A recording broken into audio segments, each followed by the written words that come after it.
कालिया नाग की हवा निकलेगी और कभी गोपियों का दिल चुराएंगे हमारे छोटे कृष्ण।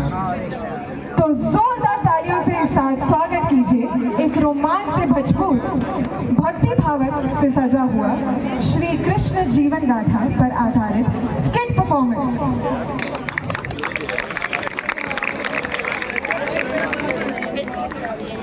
कथा को एक सूत्र में पिरोने वाले सूत्रधार।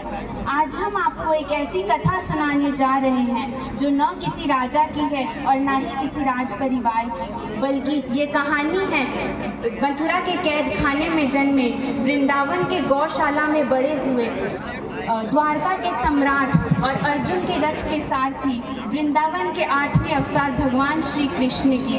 आइए सुनते हैं। मथुरा राज्य में कंस नाम का एक राजा रहता था, जो कि एक दैत्य था। वह धर्म का नाश करने पर तुला हुआ था। सभी देवगण उसके प्रकोप से चिंतित होकर भगवान ब्रह्मा के पास गए, जिन्होंने कहा कि कंस का विनाश करने के लिए और धर्म की स्थापना करने के लिए भगवान का धरती पर अवतार लेने का समय आ गया है। दूसरी ओर कंस ने अपनी बहन देवकी की शादी यदुवंशी राजकुमार वासुदेव से बड़ी धूमधाम से कराई।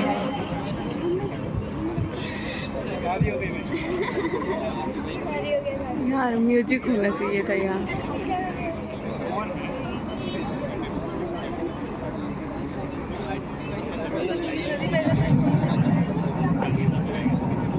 मृत्यु के मूल कारण को ही मिटा दूंगा। ना रहेगी देवकी, ना बनेगा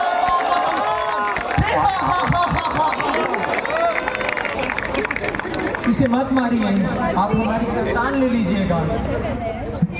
पहरेदारों, इन दोनों को कारावास में डाल दो और कड़ी निगरानी रखो। ध्यान रहे, देवकी के हर संतान के जन्म के बाद उसे मेरे पास लेकर आना, ताकि उन सभी का मैं वध कर सकूं। देवकी और वासुदेव को कारावास में डालकर कंस एक एक कर उनकी सभी संतानों को मारता रहा।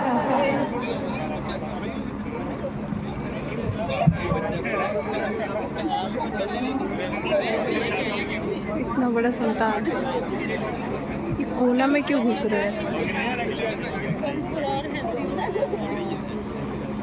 और एक अंधेरी रात को स्वयं नारायण भगवान विष्णु प्रकट होते हैं देवकी के 8वें संतान के रूप में। तेरे में तो बहुत अच्छा है। सारे पहरेदार बेहोश हो जाते हैं और जंजीरें टूट जाती हैं। यदा यदा हि धर्मस्य ग्लानिर्भवति भारत अभ्युत्थानम् अधर्मस्य तदात्मानं सृजाम्यहम्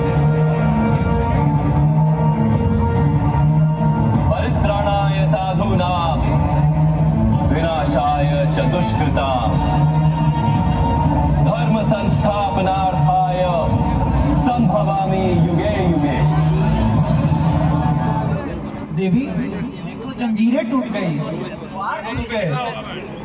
स्वामी, इसे यहाँ से सुरक्षित ले जाइए, कहीं दूर जाइए, मेरे भ्राता से दूर सुरक्षित रह सके। कृपया करके इसे दूर ले जाइए यहाँ से।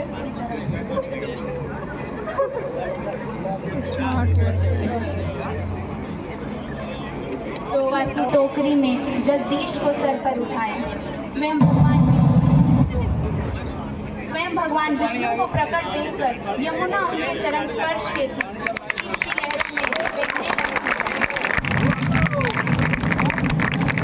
कृष्ण अपने पैर टोकरी से बाहर निकालते हैं, जिससे यमुना का पानी स्पर्श होता है और नदी का बहाव शांत हो जाता है। वसुदेव यशोदा के पास बच्चे को रख देते हैं और उनकी बेटी उठा ले आते हैं।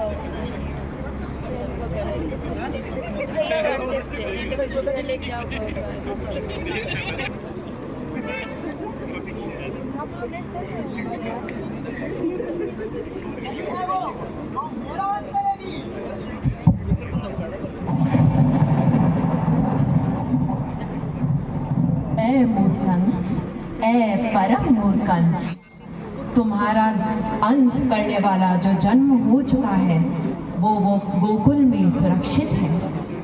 नहीं, मैं उसे भी ढूंढ निकालूंगा और अपने इन्हीं हाथों से उसका भी वध करूंगा।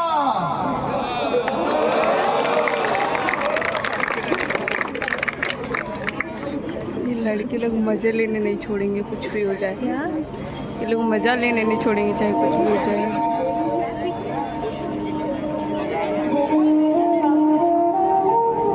गोकुल में नंद बाबा और यशोदा मैया का घर हंसी खुशी से भरा रहता था। पर जिस दिन से नन्हा कन्हैया उनके घर आया, उस दिन से आंगन मानो साक्षात वैकुंठ बन गया। उनकी हर शरारत, हर मुस्कान गांव वालों के दिल में रच बस चुकी थी। लेकिन कंस चैन से कहाँ बैठने वाला था। योग माया के वचनों को सुनने के बाद वो व्याकुल होकर राक्षसी पूतना को बुलाता है।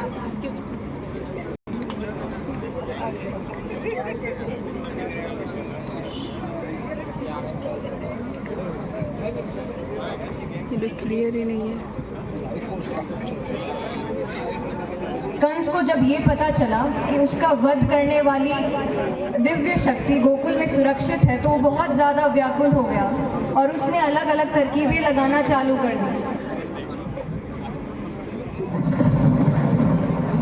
पूतना, गोकुल में नंद के घर एक बालक है जो कि आकाशवाणी के अनुसार मेरा वध करेगा। मैं चाहता हूं कि तुम जाओ और जाकर उसका वध करो। ये क्या है? कृष्ण, मैं आ रही हूँ। आज्ञा लेने के बाद पूतना गोकुल में नंद के घर एक सुंदर कन्या का रूप बनकर जाती है।